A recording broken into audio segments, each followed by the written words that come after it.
মোহাম্মদ আপনাকে দিয়ে যেমনটা আমরা বলছিলাম গণ অভ্যুত্থানের আবেগ পক্ষে রাখতে এনসিপির সঙ্গে জোট না হলে অন্তত নির্বাচনী সমঝোতা করতে আগ্রহী জামায়াতে ইসলামী এবং তারা জানিয়েছেন তাদের সূত্র থেকে জানানো হয়েছে উপদেষ্টারাই এনসিপির সঙ্গে নির্বাচনী জোট বা সমঝোতার মূল বাধা তাদের কারণে এনসিপির সঙ্গে একাধিক বৈঠকের পরও দলটি জুলাই সনদের পূর্ণাঙ্গ বাস্তবায়নের দাবিতে জামায়াতের যুগপৎ আন্দোলনে আসেননি তারা এই জোট নিয়ে মূল বাধা হিসেবে উপদেষ্টাদেরকে বলছেন আসলে সমঝোতার মূল বাধা কোথায়?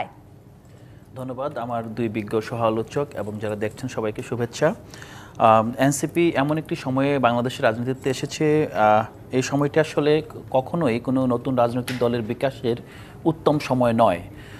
এই সময়টা হলো মূলত বাংলাদেশ ফেসিবাদ থেকে গণতন্ত্র উত্তরণের এক যাত্রায় আছে এবং এই যাত্রায় বাংলাদেশের বিভিন্ন পক্ষ বিভিন্ন প্রতিষ্ঠান যে ভাঙন গড়নের মধ্যে দিয়ে যাচ্ছে এবং স্বাভাবিকভাবেও সমাজের যে রাজনৈতিক গোষ্ঠীগুলো আছে কিংবা সামাজিক প্রতিষ্ঠানগুলো আছে তারাও কিন্তু আপনার পূর্ববর্তী যে ফেসিবাদের কবলে ছিলেন সেখান থেকে বের হয়ে এসে তাদের মতো করে সমাজে আবার নতুনভাবে গণতান্ত্রিক আদর্শে প্রতিষ্ঠিত হওয়ার চেষ্টা করছেন। তো সেই প্রেক্ষিতে এনসিপি এখন সামনের যে নির্বাচন আসছে এই নির্বাচনটি এনসিপি একটি রাজনৈতিক দল হিসেবে অবশ্যই অংশগ্রহণ করবে এবং আমরা অধীর আগ্রহ অপেক্ষা করছি যত দ্রুত বাংলাদেশের নির্বাচন হয়। নির্বাচনের মাধ্যমে আশা করছি আমরা বাংলাদেশের বহুল কাঙ্ক্ষিত গণতন্ত্র একটি যাত্রা শুভ সূচনা করতে পারবে। তবে এইটা খুব গুরুত্বপূর্ণ যে এনসিপির মতো একটি দল এটি কি বর্তমানে যে বিদ্যমান দুটি রাজনৈতিক বলয় আছে তাদের সাথেই যাবে নাকি তারা তাদের মতো হাঁটবে? তো আমাদের কাছে যেটা আপনি এতক্ষণ ব্যাখ্যা করলেন যে জামাতে ইসলাম কিংবা বিএনপির সাথেও আমাদের বিভিন্ন সময় এ বিষয়ে কথাবার্তা হয়েছে, বৈঠক হয়েছে, বাট এখন পর্যন্ত আমরা কোনো সিদ্ধান্ত গ্রহণ করিনি। আমরা মূলত এই যে চাওয়াটা ইভেন আজকে মির্জা ফখরুল ইসলাম আলমগীর সাহেব উনি ঢাকা বিশ্ববিদ্যালয়ে একটি প্রোগ্রামে গিয়ে খুব স্পষ্টতই বলেছেন যে আসলে এই যে তরুণ প্রজন্মের সাথে আমাদের যে অতীত রাজনীতিবিদদের চিন্তা চেতনার আকাশ পাতাল তফাত। তো এটা কিন্তু বাস্তবতা যে আসলে আমরা যারা তরুণ প্রজন্ম আছি যারা বিশেষ করে এই ফেসিবাদের সময় যাদের জন্ম এবং ফেসিবাদের সময় যাদের বেড়ে ওঠা তাদের সাথে পূর্ববর্তী যে রাজনীতিবিদরা ছিলেন আছেন এখনও তাদের চিন্তা চেতনার মধ্যে অনেক ফারাক রয়েছে। তারা আমাদেরকে বুঝতে চান, বোঝার চেষ্টা করেন বটে, কিন্তু তাদের যে অভ্যাস বশত তাদের যে অতীত রাজনৈতিক সংস্কৃতি এই রাজনৈতিক সংস্কৃতি তরুণদের সাথে একাত্ম হওয়ার পথে একটি বড় বাধা। দ্বিতীয়ত হলো আরও কিছু ব্যাপার আছে এখানে। আমরা দেখেছি যে আওয়ামী লীগের নেতৃত্বের যে ফেসিবাদ এই ফেসিবাদকে তাড়াতে বাংলাদেশের সবগুলো রাজনৈতিক বর্গ আপনার আদর্শ কিংবা তাদের নিজস্ব যে আপনার ইডিওলজি আছে মত পথ সব কিছু উপেক্ষা করে একত্রিত হয়েছিল।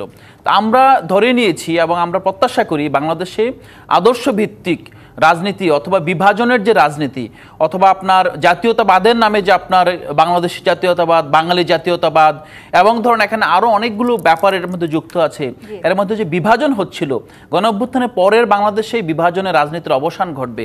তো সেক্ষেত্রে যারা ধর্মভিত্তিক রাজনীতিও করছেন তাদের সাথেও সঙ্গত কারণেই আমরা আসলে কোনো ধরনের রাজনীতিতে অন্তত যেতে চাই না এই মুহূর্তে। আমরা চাই যে আমাদের মতোই যারা স্ট্রাগল করছে আপনার সংগঠন বিস্তারের জন্য জনগণের ব্যাপক প্রত্যাশা আছে সমর্থন আছে কিন্তু আমরা জনগণের কাছে যেতে পারছি না আমাদের সীমাবদ্ধতার কারণে আমরা তাদেরকে নিয়ে একটা আসলে জোট করতে যে জোটটা আসলে নতুন প্রজন্মের আকাঙ্ক্ষার কথা বলবে নতুন রাজনীতির কথা বলবে এবং আমাদের বহুল প্রতিষ্ঠিত যে ৩ অগাস্টে আমাদের নাহিদ ইসলাম যে ঘোষণাটা দিয়েছিলেন যে ফেসিবাদী ব্যবস্থার বিলোপ এবং নয়া রাজনৈতিক বন্দোবস্ত প্রতিষ্ঠা, সেই যে নয়া বন্দোবস্ত প্রতিষ্ঠা ফেসিবাদের জমানায় প্রতিশ্রুত সেই বন্দোবস্তের জন্য আমরা কাজ করতে চাই। মোহাম্মদ আরেকটি বিষয় একটু জানতে চাই, আপনাদের এনসিপি নেতা সার্জিস আলম যেমনটা জানিয়েছেন যে গুরুত্বপূর্ণ রাজনৈতিক দল থাকে, যদি 3টি গুরুত্বপূর্ণ রাজনৈতিক দল থাকে প্রথম ও দ্বিতীয় দলের ভোট কাছাকাছি হলে তাহলে তৃতীয় দলই নির্ধারণ করে কে সরকার গঠন করবে। তাহলে কি আমি যে প্রশ্নটা শেষে রেখেছিলাম আগামী সংসদে কারা যাবে তা কি আসলে তৃতীয় দলের উপরেই নির্ভর করতে যাচ্ছে? তার এই মন্তব্য ঘিরে আপনার মতামত? আমার যেটা মনে হচ্ছে যে বিদ্যমান বাস্তবতায় সংখ্যাতাত্ত্বিক বিচারে না গিয়েও বলা যাবে যে আগামী রাজনীতিতে এনসিপি অথবা এনসিপির সমগোত্রীয় যে আপনার প্ল্যাটফর্মগুলো আছে গণ অভ্যুত্থান থেকে আপনার উঠে আসা এই প্ল্যাটফর্মগুলো একটা বড় ভূমিকা রাখবে এবং এই প্ল্যাটফর্মগুলো যদি কোনো রাজনৈতিক দলের সাথে সত্যিকার অর্থেই আপনার সমঝোতা কিংবা জোটের রাজনীতি করে তাহলে বাংলাদেশের ভবিষ্যৎ গণতন্ত্রের পথ অনেকটা সুগম হয়ে যাবে। তো সেই প্রেক্ষিতে আমি এটাকে সার্জিস আলমের বক্তব্যটাকে আমি সংখ্যাতাত্ত্বিক বিচারে না যে এত ফুট নিয়ে তাদের সাথে যাবে, বাট আমরা যদি যে আরবান যে পলিটিক্যাল অ্যাটমসফিয়ার আছে এবং গ্লোবাল গ্লোবাল যে পলিটিক্যাল অ্যাটমসফিয়ার আছে এটার মধ্যে একটা বড় বার্তা দিবে। জি, বার্তা। আচ্ছা, এই প্রসঙ্গে আরেকবার আসবো আপনার কাছে। ববি হাজ্জাজ, আপনার কাছে একটু যেতে চাই। বিএনপির বরাত দিয়ে গণমাধ্যমের তথ্য বলছে বিএনপি শরিক ও তাদের সমমনা প্রায় 34টি দল এবার 200 আসন চেয়ে তালিকা দিয়েছে। এর বিপরীতে বিএনপি আসলে কতটি আসন ছেড়ে দিবে তা এখনো চূড়ান্ত না করলেও এই চাওয়াকে অনেকে অযৌক্তিক হিসেবে দেখছেন। এর মধ্যে আপনারা 10 আসন চেয়েছেন বলে গণমাধ্যমের খবর তেমনটাই বলছে। আসলে আপনারা আসন চেয়ে তালিকা জমা দিয়েছেন কিনা সেই বিষয়টি জানতে চাই, আর দিলে কতটি আসন চেয়েছেন, আর যদি 10 আসন চেয়ে থাকেন তাহলে সেই 10 আসনে যোগ্য প্রার্থী দিয়ে লড়াই করে জিতে আসার সম্ভাবনা কতটুকু? ফার্স্ট অ্যান্ড ফরমোস্ট আপনাকে অসংখ্য ধন্যবাদ। একই সাথে আপনাকে, আমার সহ-আলোচক সহ ডিবিসির সকল দর্শককে আমার সালাম এবং শুভেচ্ছা। প্রথমত, অনেক আগে থেকে নির্ণয় করা ছিল যে আগামী নির্বাচনে আমরা যুগপৎ আন্দোলনে যারা একত্রিত ছিলাম সবাই মিলে জোটবদ্ধভাবে নির্বাচনে যাব। সো সেই আলোচনার আঙ্গিকেই যখন মাননীয় প্রধান উপদেষ্টা কয়েক মাস আগে জানালেন লন্ডনে জনাব বিএনপির ভারপ্রাপ্ত চেয়ারপারসন জনাব তারেক রহমানের সাথে একটা আলোচনার পরে, এর আগে বাকি সব দলের সাথে আলোচনা করেছিলেন, ফাইনাল ওনার সাথে আলোচনার পরে যখন জানালেন যে 2026 সালের ফেব্রুয়ারি মাসে নির্বাচন অনুষ্ঠিত হতে পারে বা হতে যাচ্ছে, তখন থেকে আমাদের জোট প্রক্রিয়ার মধ্যে থেকে আমরা নির্বাচনী আলোচনাটা শুরু করলাম। তো নির্বাচনী আলোচনার শুরুটা ছিল হলো যে জোটের সকল অংশীদারদেরকে জানানো হলো তাদের যেই সম্ভাব্য ক্যান্ডিডেটস আছে সেই তালিকাগুলো একত্রিত করা। সো সেই তালিকাগুলো একত্রিত করা হয়েছে। কে কত দিয়েছে এগুলো আসলে আলোচনার বিষয় না, বাট যেই দলের কাছে তাদের যতজন সম্ভাব্য ভালো ক্যান্ডিডেট মনে হচ্ছে তারা তালিকাটা দিয়েছে।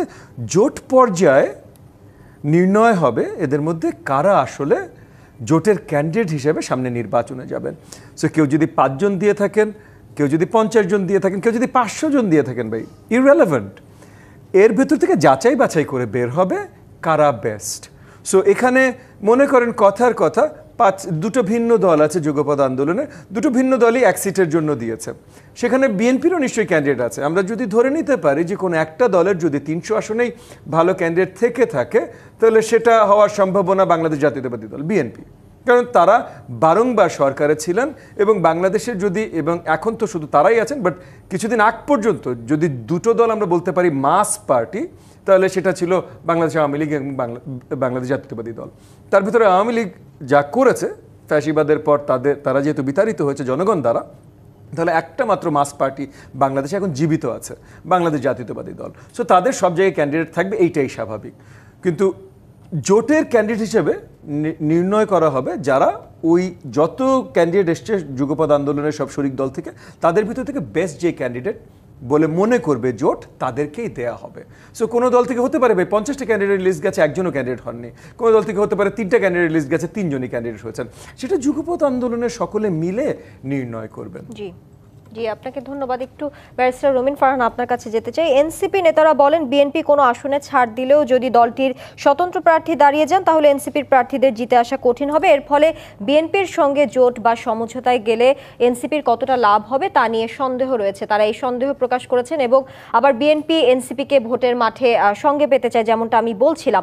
আলোচনা এগুলো সমঝোতা এখন পর্যন্ত হয় না। এনসিপির উদ্দেশ্যে কি কিছু বলতে চান তারা এই সমঝোতায় গেলে কতটা লাভ হবে কিংবা তাদের এই বক্তব্য ঘিরে?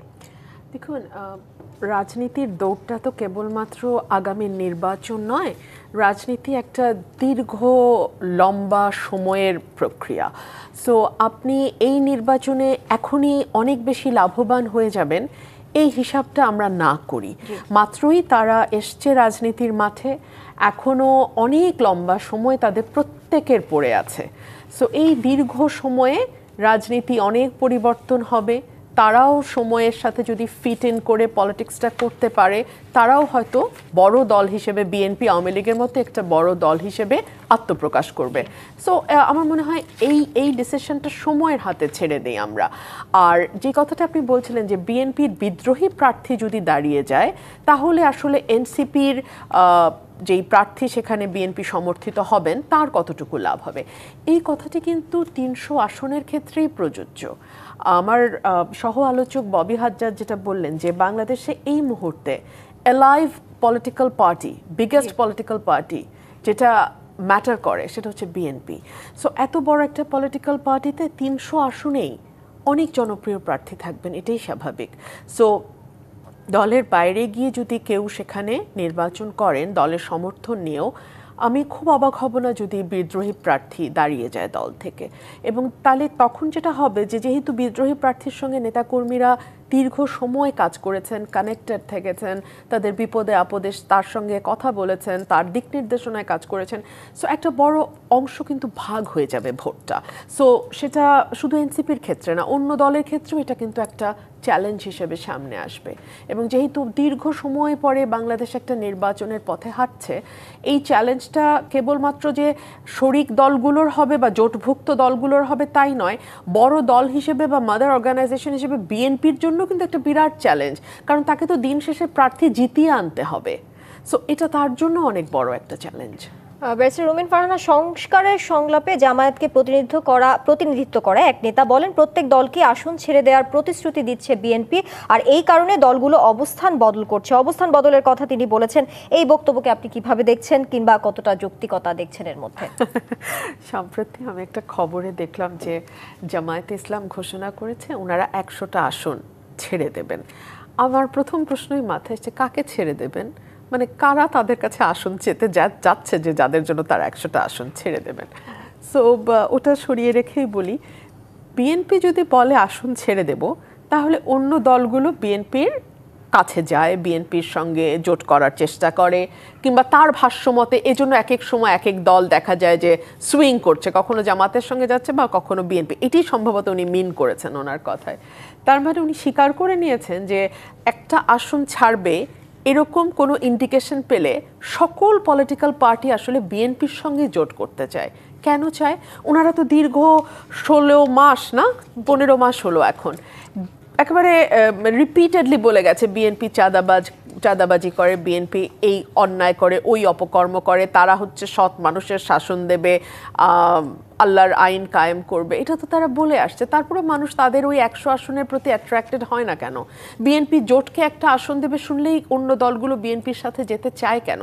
তার মানে তিনি মুখে না বললেও তিনি তার এই বক্তব্যের মধ্যে দিয়ে পরোক্ষভাবে স্বীকার করে নিচ্ছেন যে বাংলাদেশে এখনো সবচেয়ে জনপ্রিয় পার্টি হচ্ছে বিএনপি, এবং বিএনপির পরে সেকেন্ড হাইয়েস্টে যে দলটা থাকবে তার সঙ্গে বিএনপির ব্যবধান এতই বেশি হবে যে সেটা আসলে আমি জানি না যে তারা 50-এর বেশি আসন সেকেন্ড লার্জেস্ট পার্টি পাবে কিনা এই নির্বাচনে। ব্যারিস্টার রুমিন ফারহানা, আরেকটি বিষয়ে যদি একটু জানতে চাই, সেটা হচ্ছে আপনি বলেছিলেন যে এখন যে জায়গায় এসে দাঁড়িয়েছি বিষয়টি যদি শাপলা না দেওয়া হয়, অর্থাৎ এনসিপির প্রসঙ্গে এনসিপির প্রতীক পাওয়ার বিষয়টি নিয়ে বলেছেন, তাহলে মনে হবে নির্বাচনের আগেই দলটি হেরে গেছে এবং এই পরাজয়টি কিন্তু তারা নিজেরাই বরণ করে নিচ্ছে, এটা আপনি বলেছেন।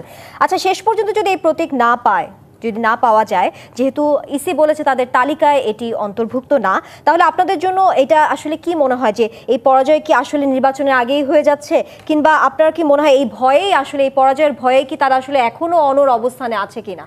এই প্রসঙ্গে আপনার মতামতটা একটু জানতে চাই। আমি খুবই বিনীতভাবে বলি, আমি যেটা বলতে চেয়েছি সেটা হচ্ছে কি নির্বাচনের আগের কয়েকটা মাস ইজ ভেরি ক্রুশাল।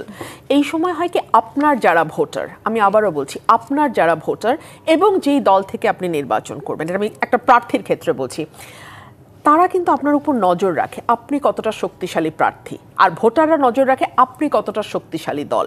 অর্থাৎ আপনি যে দাবিগুলো খুব জোরে সোরে তুলছেন সেই দাবিগুলো আপনি কাজে পরিণত করতে পারছেন কিনা। সো শাপলা প্রতীকটা নিয়ে আসলে এনসিপি যেহেতু নতুন একটি দল, এবং আমি বলবো আমার ছোট ভাই বা আমার সন্তান সম ছেলে মেয়েরাই তো এই দলটি তৈরি করেছে, তাই না? সো তাদের হয়তো বোঝার কিছুটা অনভিজ্ঞতা থাকতেই পারে যে এটাকে নিয়ে এত পয়েন্ট অফ নো রিটার্নে চলে যাওয়া একটা বার্তা দিবে ভোটারকে যে ওনারা যতই পয়েন্ট অফ নো রিটার্নে যাক না কেন, ইসি যদি শেষ পর্যন্ত না দেয় শাপলা, তাহলে কিন্তু এক ধরনের পরাজয় নির্বাচনের আগে, এবং মানুষ কিন্তু জয়ী দলের সঙ্গে থাকে, মানুষ কিন্তু জয়ী প্রার্থীর সঙ্গে থাকে। এটা ভালো হোক মন্দ হোক, দিস ইজ হিউম্যান সাইকোলজি। মানুষ জয়ী প্রার্থী বা জয়ী দলের সঙ্গে থাকতে চায়। এই জন্য আপনি খেয়াল করবেন নির্বাচনে যদি একটা জোয়ার ওঠে, অনেক সময় এটা পরিসংখ্যান দিয়ে হতে পারে, ডেটা যেটা করা হয় স্যাম্পলিং সেটা দিয়ে হতে পারে যে ওই দলটা জিতবে, তখন দেখা যায় যে সুইং ভোটার যারা তারাও পাগলের মতন ওই জিতা পার্টিকে ভোট দিতে থাকে, কারণ তারা মনে করে যে আমি জেতা দলের সঙ্গে থাকবো, আমি আমার ভোট নষ্ট হতে দেব না। সো এই জায়গা থেকে ভোটের আগের কয়েকটা মাস আমার মনে হয় যে যারা প্রার্থী হবে এবং যেই দলগুলো নির্বাচন করবে তাদের খুব ভেবে চিন্তে পা ফেলা উচিত। ব্যারিস্টার রুমিন ফারহানা, আপনার এই শাপলা প্রতীক নিয়ে যে বক্তব্য, সেই বক্তব্য ঘিরে আলাউদ্দিন মোহাম্মদ আপনার কাছে আসবো, একটি বিরতি নিয়ে ফিরছি। জিপিএইচ ইস্পাত নিবেদিত রাজকাহন থেকে এই পর্যায়ে নিচ্ছে একটি বিরতির সঙ্গেই থাকুন। আমন্ত্রণ আরো একবার জিপিএইচ ইস্পাত নিবেদিত রাজকাহনে, আবারও ফিরে যাচ্ছে আলোচনায়। আলাউদ্দিন মোহাম্মদ, আপনাকে দিয়ে এবারে শুরু করব। ব্যারিস্টার রুমিন ফারহানার সেই বক্তব্য ঘিরে শাপলা প্রতীক নিয়ে তিনি বলেছেন, আমরা একটু অবাক হই যখন শাপলা প্রতীক নিয়ে একেবারে অনড় অবস্থানে দলটি চলে যায়। শাপলা প্রতীক পেলেই কি আসলে ভোট বেশি পাওয়া যাবে বা জেতার সম্ভাবনা হবে, কিংবা আসন সংখ্যা বেশি পাবে? বিষয়টি তো আসলে সেরকম না। তাহলে আপনারা অন্য প্রতীক নিতে আসলে কেন চাচ্ছেন না, বা কি কি সমস্যা, যেহেতু ইসি বলছে সেটা তালিকাতে নেই, দিবে কিভাবে? ইসি এমনটা বলেছে। তাহলে এই প্রতীকে এই অবস্থান, এখন আপনারা যে অবস্থানে অনড়, কি নিয়ে আসলে? আমরা যে অবস্থানে অনড়, ব্যাপারটা রুমিন ফারহানা আপু যেভাবে বললেন, from her wisdom she is right, কিন্তু আমি যদি আমাদের সাইড থেকে দেখি যে আমরা কিভাবে রাষ্ট্রকে বোঝার চেষ্টা করছি, তরুণ প্রজন্ম, ইসি একটি সাংবিধানিক প্রতিষ্ঠান। ইসিতে আপনার ইসির কর্মকর্তাদের সাথে কথা বলে যে প্রতীক আমরা আমাদের প্রায়োরিটিতে দিয়েছি, সেই একই ইসি কোনো ধরনের আইনি ব্যাখ্যা ছাড়া, কোনো গ্রাউন্ড ছাড়া এক এক সময় এক এক ধরনের কথা বলে এই জিনিসটাকে আপনার মানে বাদানুবাদে পরিণত করেছে। যেই ইসি থেকে বলা হয় যে এনসিপির সাথে বাংলাদেশ জাতীয় লীগ দুটি সংগঠন নিবন্ধন পাওয়ার জন্য সব শর্ত পূরণ করেছে, যে জাতীয় লীগের কোনো নেতাকে আমরা চিনি না, কোনো অফিস চিনি না, তাদের কোনো সাংগঠনিক কর্মকাণ্ড নেই, একেবারে আপনার একটা সন্দেহজনক, আমরা এটাকে বলি যে এটা আসলে আমরা হাসিনা রেজিমে দেখেছি। হ্যাঁ, বিএনপি ভাঙবে, এটা করবে, একজন নেতা বের হয়ে গেলে তার নামে পার্টি দিয়ে দিয়েছে, মানে এটা উপহার দেওয়া হয়েছে। গণঅভ্যুত্থানের পর কি আমরা এই বাস্তবতা আশা করতে পারি যে ইসি ভুইফুর একটা প্রতিষ্ঠানকে বলবে যে হ্যাঁ তারা 147 পৃষ্ঠার ডকুমেন্টস জমা দিয়েছে, হয়রেজ আমরা 43,000 পৃষ্ঠার ডকুমেন্টস জমা দিয়েছি, তারা একই মাপের যে তারা নিবন্ধন পাবে? এই প্রশ্নটা তো আমাদের করে যেতে হবে। ইসি কিসের গ্রাউন্ডে প্রতীক দিবে না এটাই স্পষ্ট করতে হবে। এখন প্রতীকটা শুধুমাত্র আমাদের নির্বাচনী কৌশল, জনগণকে জানানো, এটার মধ্যে সীমাবদ্ধ নেই।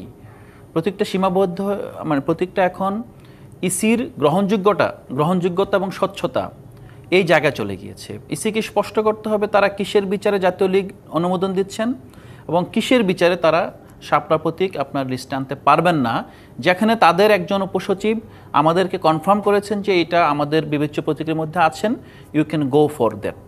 তো আমরা তো আসলে প্রতিটা আমাদের এখন ৫ম চিঠি চালাচালি হয়েছে ওদের সাথে। আমরা যে জবাব দিয়েছি গত পরশু দিন, শেষ জবাবটা আমরা স্পষ্টভাবে ধাপে ধাপে প্রতিটা চিঠির আমরা জবাব দিয়েছি, বাট আনফর্চুনেটলি আমাদের কোনো ব্যাখ্যার এখন পর্যন্ত কোনো জবাব নির্বাচন কমিশন দেয়নি। তো নির্বাচন কমিশন তো এনসিপিকে জবাব দেবে না, নির্বাচন কমিশন এদেশের জনগণকে জবাব দেবে। এদেশের জনগণের কাছে ট্রান্সপারেন্ট থাকবে যে হ্যাঁ তারা আসলে এই গ্রাউন্ডে দিচ্ছে না। কারণ এইরকম একটা বাজে প্রেসিডেন্স যখন তৈরি হচ্ছে নির্বাচন কমিশনকে ঘিরে, আপনি নিশ্চয়ই অস্বীকার করবেন না যে শেখ হাসিনার ফেসিবাদী হয়ে ওঠার পথে সবচেয়ে বড় সিঁড়ি ছিল নির্বাচন কমিশন। আমরা তো সেই ধরনের নির্বাচন কমিশন এখন চাচ্ছি না। আমরা নির্বাচন কমিশনের কাছে ট্রান্সপারেন্সি চাচ্ছি। শেষ পর্যন্ত যে কথাটা আপনি দেখেন, লাস্ট উনি বিবিসিতে একটা বক্তব্য দিলেন, একটা ইন্টারভিউ দিলেন, সেখানে তিনি বলেছেন যদি দিতেই হয় তাহলে তিনি নাগরিক ঐক্যকে দিতে হবে। আমরা কিন্তু নাগরিক ঐক্যের যে আপনার সভাপতি, ওনার সাথে দেখা করেছি, কথা বলেছি, এবং উনি স্পষ্ট করেছে পাবলিকলি যে এই প্রতীক নিয়ে আসলে ওনারা ইতিমধ্যে যে কেতলি প্রতীক পেয়েছেন সেটা নিয়ে ওনারা নির্বাচন করছেন, এবং আমরা যদি প্রতীক পাই উনি খুশিই হবেন, উনি কোনো মামলা মোকদ্দমায় কোনো লিগ্যাল প্রসিডিউরে যাবেন না। তো এই অবস্থায় আমার মনে হয় যে আমি আহ্বান জানাবো রুমিন ফারহানার মতো প্রথিতযশা ব্যারিস্টার আইনজীবীরাও যাতে আমি আসলে জানতে চাচ্ছি আইনি গ্রাউন্ডটা নিয়ে কথা বলেন যে আসলে শাপলা প্রতীক নিয়ে অনড় অবস্থানটা আসলে কেন, মানে এই বিষয়টি, এই প্রতীক নিয়ে আসলে কেন অনড় অবস্থান, যেখানে ইসি বলে দিয়েছে যে তাদের তালিকাতে আসলে ইসি তো আইনি কাঠামোর মধ্যে চলে। ইসি বলে দিয়েছে কি ইসি কি জমিদার যে আমরা তাদের কাছে কি ভিক্ষা চাইতে গিয়েছি? রাষ্ট্রের মালিক আমরা, রাষ্ট্রের এই জনগণের এটা ন্যায্য, এটা কিন্তু স্থানীয় সরকার নির্বাচন না, এটা সংসদ নির্বাচন। এটাকে ইসিকে মাথায় রাখতে হবে যে এনি টাইম এনি মোমেন্ট যে তরুণদেরকে আজকে আপনি ইয়ে করছেন তারা ক্ষমতায় আসতে পারে, রাষ্ট্র পরিচালনা আসতে পারে। আপনাকে তো আইনি বিধানের মধ্য থেকে আপনার প্রতিষ্ঠান পরিচালনা করতে হবে। আপনি ধরেন এক এক সময় এক একটা অজুহাত দিবেন, আমরা জবাব চাই যে 5টা চিঠি যে আমরা দিয়েছি এই চিঠিগুলো তো জবাব দিবে। ইসি তো কোনো জবাব দিচ্ছে না, ইসি জবাব দিচ্ছে মিডিয়ার কাছে, ইসি জবাব দিচ্ছে যখন জার্নালিস্ট প্রশ্ন করছে তাদের কাছে। কেন আমরা কি জবাব পেতে পারি না তাদের কাছ থেকে? তো আমাদের এই লড়াইটা এখন শুধুমাত্র আমাদের জন্য না, এই লড়াইটা ববি হাজ্জাজ ভাইয়ের জন্য, রুমিন ফারহানার জন্য, এবং যারা বাংলাদেশের গণতান্ত্রিক সংস্কৃতিকে লালন করে এবং প্রতিষ্ঠানগুলো প্রতিষ্ঠানের মতো প্রাতিষ্ঠানিক মূল্যবোধ দিয়ে চলতে চায়, সেই প্রত্যাশা লালন করে, তাদের সবার জন্য লড়াইটা। জি, ববি হাজ্জাজ আপনার কাছে একটু আসতে চাই। বাংলাদেশ জাতীয় দলের চেয়ারম্যান অ্যাডভোকেট সৈয়দ এহসানুল হুদা বলেছেন, মিত্র দলগুলোর চাহিদা দেখে আমি স্তম্ভিত, জোট করি বলেই আসন দিতে হবে এই দাবির সাথে আমি একমত নই। যোগ্য বা যাদের নির্বাচনী বৈতরণী পার হওয়ার সম্ভাবনা আছে তাদেরই বিএনপির কাছে আসন দাবি করা উচিত। উনি এই প্রসঙ্গ নিয়ে বলেছে, জোট করলেই আসন চাইতে হবে, এর সপক্ষে আপনার ব্যাখ্যাটা জানতে চাই। ফার্স্টে আমি ছোট্ট একটু অ্যাডিশন দিয়ে নিই। শাপলা প্রতীক নিয়ে যেহেতু কথা হচ্ছিল, আলাউদ্দিন খুব সুন্দর করে কথা বলেছেন, কথাগুলো অনেকভাবেই ভালো কথা বলেছেন উনি সকলের ইসের জন্য।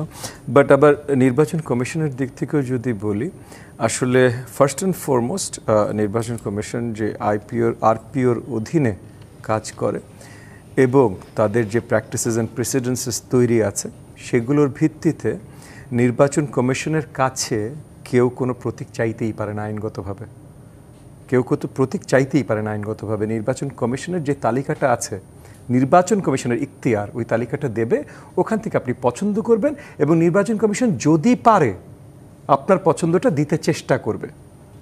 সো আমরা যদি এগেন আমার চাইতে বাধা নেই, আমি বলতেই পারি আমার ডেমোক্রেটিক রাইট আছে চাইবার, কিন্তু আইনের কথা আসলে একটু মুশকিল হয়ে যায়, কারণ আইনগতভাবে এটা আসলে না, আইনগতভাবে চাওয়াটাই আইনের বিরুদ্ধে যাওয়া, এটা চাওয়াটাই। সো এটা নিয়ে এত আওয়াজটা আমার মনে হয় একটু ওনাদের চাইতেই পারেন, যে কোনো কিছু চাইতে পারে, আইনের বাইরে যেও চাইতে পারেন, এবং ওনারা যদি সরকারে আসে তাহলে নিশ্চয়ই ওনারা এই আইনটা বদলাতে পারেন, তখন আরও ভালো হতে পারে, যে কোনো কেউ তার যেটা থালা বাটি যা ইচ্ছা সে সেটা নিতে পারেন। বাট আপাতত আইনের ব্যাখ্যায় আসলাম আর কি, যে আইনের এটা। আর আপনি আমাকে যে জিনিসটা জিজ্ঞেস করলেন, আমি জানি না কি নাম বললেন? আমি বলেছি জাতীয় দলের, বাংলাদেশ জাতীয় দলের চেয়ারম্যান অ্যাডভোকেট সৈয়দ এহসানুল হুদা বলেছেন। এহসানুল হুদা সাহেব না, এহসানুল হুদা সাহেবের কথা বলতেই পারেন। পয়েন্টটা যেটা আমি আমার মনে হয় গতবার আপনি যখন প্রশ্ন করেছিলেন তখনই পরিষ্কার করেছি, কেউ কারোর কাছে চায় নাই। প্রত্যেকটা দল, হুদারও একটা দল আছে, তার মানে হুদার দলও নিশ্চয়ই কোনো একটা তালিকা দিয়েছে, সে তালিকা যদি একটা নামও হয়ে থাকে এহসানুল হুদা, তাহলে নিশ্চয়ই সেটা অ্যাটলিস্ট দিয়েছে, যদি একটা নামও হয়ে থাকে। পয়েন্ট হলো জোটের কাছে সবার তালিকা আসবে, জোটের পক্ষ থেকে এই তালিকা বিবেচনা করা হবে, এবং এই বিবেচনায় যদি মনে হয় যে 300টাই বেস্ট ক্যান্ডিডেট বিএনপির অন্য কারো না, তাহলে জোটের সেই ডিসিশনে একমত হতে হবে যে তাহলে 300টাই বিএনপির ক্যান্ডিডেটই যাবে। যদি জোট একমত হয় যে না 10 জন বিএনপির বাইরের ক্যান্ডিডেট হতে পারে, তাহলে 10 জন হবে। যদি জোট ডিসাইড করে 150 জন বিএনপির বাইরে, তাহলে সেইটা ডিসিশন। সো এটা আসলে ডিসিশনটা জোটের, এবং জোটের নেতৃত্বও কিন্তু বাংলাদেশ জাতীয়তাবাদী দলই দিচ্ছে, সবচেয়ে বড় দল হিসাবে জোটের নেতৃত্ব সেখানে দিচ্ছে, এবং জোটের নেতা কিন্তু বাংলাদেশ জাতীয়তাবাদী দলের মাননীয় ভারপ্রাপ্ত চেয়ারপারসন জনাব তারেক রহমান। সো এই কাঠামোতে ডিসিশনগুলো হবে। এই কাঠামোটা না বুঝে কেউ যদি কথা বলেন, সেটা নিয়ে আসলে আলোচনার খুব বেশি জায়গা নাই। জি, ম্যাজিস্ট্রেট রুমিন ফারহানা, যেহেতু দেশে এখন সংকট নিয়েও মানুষের অনেক প্রশ্ন জাগছে, জনগণের প্রশ্ন জাগছে, সেই বিষয়ে যদি একটু আপনার কাছে আসতে চাই। গণ অধিকার পরিষদের সভাপতি নুরুল হক নূর বলেছেন, জুলাইয়ের চেতনার ধান্দাবাজি, চাঁদাবাজি দেশকে আরেকটি সংকটের মুখে ফেলেছে। আপনার মতে এই যে সংকটের কথা উনি বলছেন, এই সংকট তৈরির হওয়ার মূল কারণ কি শুধুমাত্র রাজনৈতিক দলের অভ্যন্তরীণ দ্বন্দ্ব, নাকি রাজনৈতিক প্রক্রিয়ার দুর্বলতার কিছু প্রতিফলনও তিনি উল্লেখ করেছেন? কি মনে হয় আপনার কাছে? উনি কি মনে করে বলেছেন আমি জানি না, বাট আমার কাছে মনে হয় অনেকগুলো ফ্যাক্টর এখানে কাজ করেছে। এক হচ্ছে গত 15 বছর বাংলাদেশে খুব নিষ্ঠার সঙ্গে যে বিষয়টিকে নষ্ট করা হয়েছে সেটা হচ্ছে পলিটিক্যাল কালচার, রাজনীতিটাকে ধ্বংস করা হয়েছে। সো 15 বছর পরে যখন আবার মনে হলো যে না, এখন আমি মন খুলে লিখতে পারবো, বলতে পারবো, মত প্রকাশ করতে পারবো, দল করতে পারবো, রাজনীতি করতে পারবো, তখন অনেকে আসলে বুঝতে পারছিল না যে এই পাড়াটার মধ্যেও একটা সীমারেখা আছে, একটা বাউন্ডারি আছে। আমি চাইলেই আমার মত প্রকাশের নামে আরেকজনকে বা তার মত আমার পছন্দ হলো না কেবলমাত্র সে কারণেই তাকে একেবারে মিথ্যা ট্যাগ দিয়ে মিথ্যে অভিযোগ দিয়ে যা তা কথা বলে ফেলতে পারি না, কিন্তু আমরা সেটা হতে দেখলাম। দুই হচ্ছে যারা একত্রিতভাবে এই ফ্যাসিজমের বিরুদ্ধে লড়াই করেছে তারা কিন্তু ধীরে ধীরে যখন ফ্যাসিজম চলে গেল, যখন শেখ হাসিনা পালিয়ে গেলেন, ওনার দল চলে গেল, তারা প্রত্যেকে যার যার স্বার্থের হিসাব নিকাশ করতে বসলেন। প্রত্যেকটা দল তার তার হিসাব থেকে পদক্ষেপ নেওয়া শুরু করলো। ফর এক্সাম্পল জামাতে ইসলামের কথাই যদি আমি বলি, তারা তো দীর্ঘ সময় বিএনপির সঙ্গে জোটবদ্ধ অবস্থায় ছিল, এমনকি বিএনপির মার্কা নিয়ে তারা নির্বাচনও করেছে, বিএনপির মার্কা নিয়ে নির্বাচন করে তারা মন্ত্রিত্বও পেয়েছে। নিজেদের মার্কায় তো আসলে 2টা বা 3টা আসনে বেশি কখনো তারা পাই নাই। হ্যাঁ, সো সেই দলটাও যখন হঠাৎ দেখলো যে না, আজকে তো তার সেকেন্ড লার্জেস্ট পার্টি হওয়ার একটা সম্ভাবনা তৈরি হয়েছে, সেই দলটি তার মতন করে তার হিসাব নিকাশগুলো নিয়ে আসলাম। একটা উদাহরণ দিই, এই যে ঐক্যমত কমিশন, সেখানে নিম্নকক্ষে পিআরের আলোচনা সেটা এজেন্ডাতেই ছিল না, উচ্চকক্ষের পিআরটা ছিল এজেন্ডা। কিন্তু হঠাৎ করে যখন আমরা দেখলাম যে নিম্নকক্ষে পিআর নিয়ে এমন অনড় অবস্থানে চলে গেল একটা দল যে ওই এজেন্ডা বাস্তবায়ন না হলে নির্বাচনেই তারা যাবে না, নির্বাচনই হতে দিবে না, তখন তো খুব সহজেই বোঝা যায় যে ছোট্ট ছোট্ট স্বার্থ, যে নির্বাচনটা পিছিয়ে গেলে হয়তো তাদের আসন 10টার জায়গায় 12টা হবে, এই যে ছোট ছোট হিসাব, এই হিসাবগুলো সামনে আসা শুরু করলো। আর 3 হচ্ছে বাংলাদেশের পলিটিক্যাল কালচার যেমন নষ্ট হয়েছে, আমাদের সোশ্যাল টেক্সচারটাও অনেক নষ্ট হয়ে গেছে। একটা সময় ছিল, ইভেন একটা সময় ছিল বলতে একেবারে প্রাচীন যুগে 50 বছর 100 বছর আগে ছিল তেমন না। ইভেন আমরা যখন হয়তো ইউনিভার্সিটিতে পড়ছি বা মাত্র পাশ করে বের হয়েছি, তখন একটা সোশ্যাল টেক্সচার আমাদের মধ্যে ছিল, সেই টেক্সচারটা 15 বছরে নষ্ট হয়ে গেছে। এই সব কিছু এখানে কাজ করছে। জি, এবং সেই সাথে সহজ উত্তরণের কোনো পথ আছে কিনা সেই বিষয় নিয়েও আসলে গণ অধিকার পরিষদের সভাপতি নুরুল হক নূর প্রশ্ন তুলেছেন। আমি আপনার কাছে জানতে চাই, সাধারণ মানুষ আসলে কিভাবে এই ধান্দাবাজি কিংবা রাজনৈতিক বিভাজনকে সামলাতে পারে, বা নাগরিকদের কি কোনো অংশগ্রহণের সচেতনতা বৃদ্ধি করা দরকার কিনা, সেই প্রসঙ্গে আসবো। একটি বিরতি নিয়ে ফিরছি। জিপিএইচ ইস্পাত নিবেদিত রাজকাহন থেকে এই পর্যায়ে নিচ্ছে আরো একটি বিরতির সঙ্গে থাকুন। আমন্ত্রণ আরো একবার জিপিএইচ ইস্পাত নিবেদিত রাজকাহনে। ব্যারিস্টার রুমিন ফারহানা, বিরতির আগে যেমনটা আমরা বলছিলাম, রাজনৈতিক সংকট থেকে উত্তরণের জন্য আসলে সাধারণ মানুষ কিভাবে এই বিভাজনকে সামলাতে পারবে, কিংবা নাগরিকদের কি কোনো অংশগ্রহণ বা সচেতনতা বৃদ্ধি করা দরকার কিনা, সেই প্রসঙ্গে আপনার কাছে একটু জানতে চাই। আর একটু জানতে চাই জামায়াতের একটি মূল্যায়ন নিয়ে এই জোট প্রসঙ্গে। আগামী নির্বাচনে 24-এর আবেগ কাজ করবে, এনসিপিকে সঙ্গে রাখলে এই আবেগ বিএনপির দিকে যাবে না। তাদের যে অবস্থান এনসিপিকে সঙ্গে রেখে যাতে বিএনপির দিকে 24-এর আবেগ না যায়, সেই বিষয়টি, তাদের এই ভাবনাকে আপনি কিভাবে দেখছেন, এই বিষয়ে কি কোনো মন্তব্য করবেন কিনা? আপনি প্রথমে প্রশ্ন করেছিলেন যে মানুষের কিছু করার আছে কিনা। আমি আপনাকে বিনীতভাবে বলি, সাধারণ মানুষের সাথে তো আমাদের সর্বক্ষণই একটা যোগাযোগ থাকে। মানুষ কিন্তু ভালো মন্দের পার্থক্য, সাদা কালোর পার্থক্য খুব ভালো মতো বোঝে। আমরা প্রত্যেকে যেহেতু একটা বাবলে বাস করি এবং নিজের চিন্তা ভাবনাগুলো দিয়েই পরিচালিত হই, এবং সামাজিক যোগাযোগ মাধ্যম সহ অন্যান্য যেই মানে ইন্টারনেট সার্ভিসগুলো আছে সেগুলো আমাদেরকে সাহায্য করে সেই বাবলে থাকতে, সে কারণে আমরা মনে করি যে ওটাই বুঝি জগৎ, বাট সেটা নয়। হ্যাঁ, রাজনীতিতে অনেক স্খলন পচন হয়েছে, এটা মানে বলবার কিছু নাই, অফকোর্স হয়েছে, বাট সাধারণ মানুষ কিন্তু ভালো এবং মন্দের পার্থক্য খুব ভালোভাবে বোঝে। আর বাংলাদেশ শুধু না, পুরো বিশ্ব কিন্তু এখন একটা নতুন ভয়াবহতার মুখোমুখি হচ্ছে, এআই প্রযুক্তি। কোনটা সত্য কোনটা মিথ্যে এই তথ্য মানুষের কাছে পৌঁছানো এবং সত্যটাকে তুলে ধরা, এটা একটা বড় চ্যালেঞ্জ। আমার মনে হয় যে পলিটিক্যাল পার্টিগুলো এবং সেই সঙ্গে আমরা যারা পলিটিক্স করছি সচেতনভাবে, আমাদের এই বিষয়গুলো সাধারণ মানুষ একেবারে, আমি যেমন আমার এলাকা একেবারেই প্রত্যন্ত, হ্যাঁ, ব্রাহ্মণবাড়িয়ার একদম গ্রামে আমার কনস্টিটুয়েন্সি, সো আমি ওই জায়গাগুলোতে মানুষকে যতটা সচেতন করতে পারবো, আমার মনে হয় রেজাল্ট হয়তো একদিনে আসবে না, বাট আমি রেজাল্ট হয়তো পাবো in due course of time. আর সেকেন্ড প্রশ্নটা কি ছিল যে জামাত বলছে এনসিপিকে সঙ্গে রাখলে 24-এর আবেগ তারা বিএনপির দিকে যাবে না, আর কি যাবে না। মানে দেখুন, এখানেও আবেগ নিয়ে রাজনীতি না, আমার মনে হয় যে আবেগ নিয়ে রাজনীতি তারা করতেই পারে, কে কি নিয়ে রাজনীতি করবে এটা তার সিদ্ধান্ত, কিন্তু সেটা যখন বলে ফেলে জনসমক্ষে তখন সেটা কতটুকু বুদ্ধিমত্তার পরিচয় দেয় সেই প্রশ্ন তো থাকেই। আর জামাতকে আমরা দেখেছি তারা যা বলে তা করে না, যা করে তা বলে না, যা বিশ্বাস করে তা কখনোই করে না, যা করে তা কখনোই বিশ্বাস করে না। সো এমন একটা তালগোল পাকানো পার্টি যেটাকে এক কথায় খুবই প্রিসাইসলি মুনাফেক ডাকা হয়, ওই দলটি এরকম মন্তব্য করবে এটা নিয়ে খুব অবাক হওয়ার আসলে কিছু নাই। আর বাংলাদেশের মানুষ না জামাতকে আজকে না, বাংলাদেশের মানুষ জন্মলগ্ন থেকে জামাতের ব্যাপারে খুব স্বচ্ছ ধারণা রাখে, এবং রাখে বলেই বাংলাদেশে মানুষ এত ধর্মভীরু। বাংলাদেশের গ্রামীণ সমাজে হয়তো এখনো একেবারে ঘরে ঘরে পিএইচডি ডিগ্রিধারী বা ডাক্তার ইঞ্জিনিয়ার হয় নাই, কিন্তু তারা কিন্তু জামাতকে চিনতে ভুল করে নাই। ধন্যবাদ আপনাকে ব্যারিস্টার রুমিন ফারহানা। এবার একটু ববি হাজাজ আপনার কাছে যেতে চাই। এবারে নির্বাচন কমিশনের আইন অনুযায়ী জোটের প্রার্থী হলেও নিজস্ব প্রতীকে নির্বাচনে প্রতিদ্বন্দ্বিতা করতে হবে। ফলে ছোট দলগুলোর ধানের শীষের ছায়াতলে গেলেও তাদের নিজস্ব প্রতীকে নির্বাচন করে জয় তুলে নেওয়া সহজ হবে না, এমনটা বলছেন সংশ্লিষ্টরা। একটু জানতে চাই সংক্ষিপ্তভাবে যে সেক্ষেত্রে আপনারা কতটা এগিয়ে আছেন তৃণমূলে, বা আপনাদের প্রতীক কতটা এগিয়ে আছে, একটু ছোট্ট করে যদি মন্তব্য রাখেন। ফার্স্ট এন্ড ফরমোস্ট আরপিও বদল এখনো হয়নি, so it is আলোচনাধীন।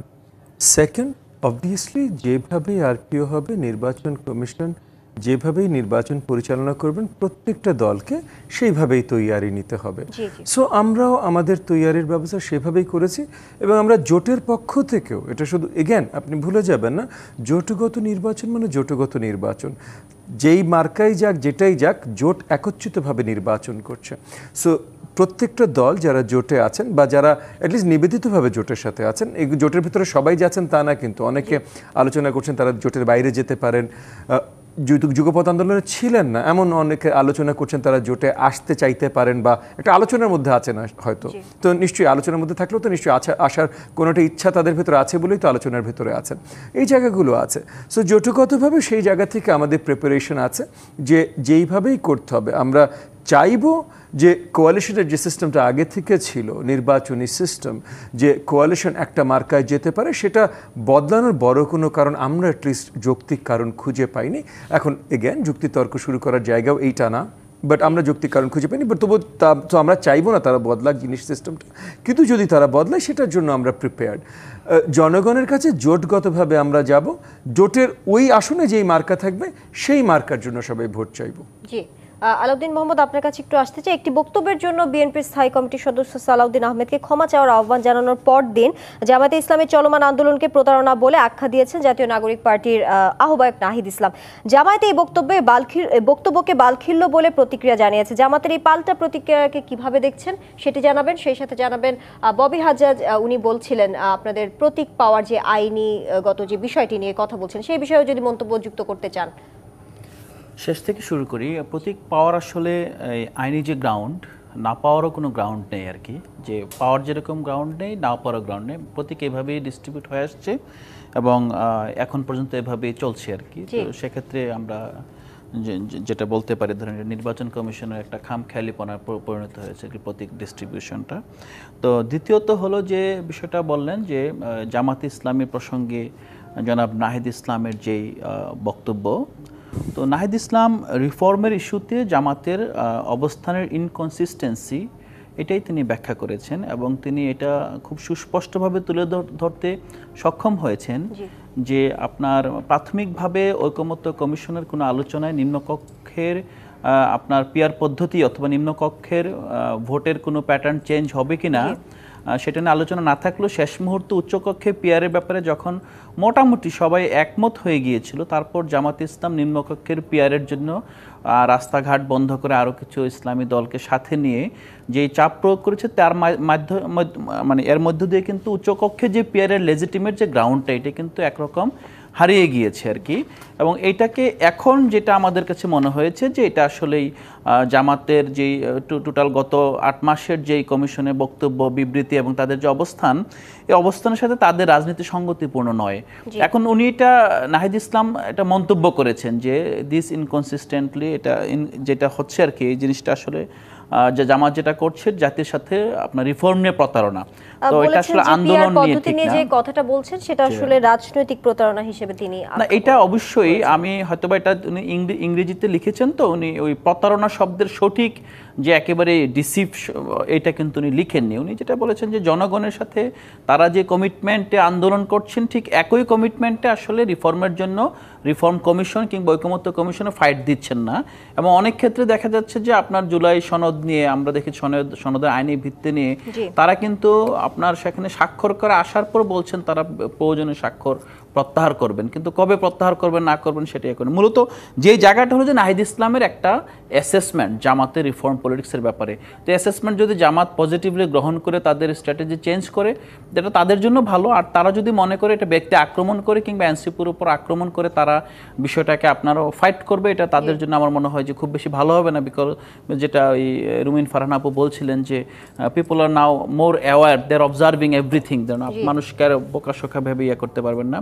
Last point হলো আমার মনে হয় সালাউদ্দিন সাহেবের যে বক্তব্য, এটা উনি নিজেই দুঃখ প্রকাশ করেছেন এবং এটা রাজনীতিতে অনেক সময় হয়ে যায় এবং ওইটাও সত্য। আসলে আপনার জুলাই যোদ্ধা বলতে তো আলাদা কোনো বর্গ নেই এখানে। জুলাই অনেকেই যারা ছিল জুলাই যোদ্ধা, রাষ্ট্রপ্রদত্ত কিছু স্বীকৃতি আছে, তার পাশাপাশি আপনার এর মধ্যে স্যাবোটেজ করার জন্য অনেকেই জয়েন করতে পারে। জুলাই যোদ্ধাদেরও উচিত সেই বিষয়ে সতর্ক থাকা।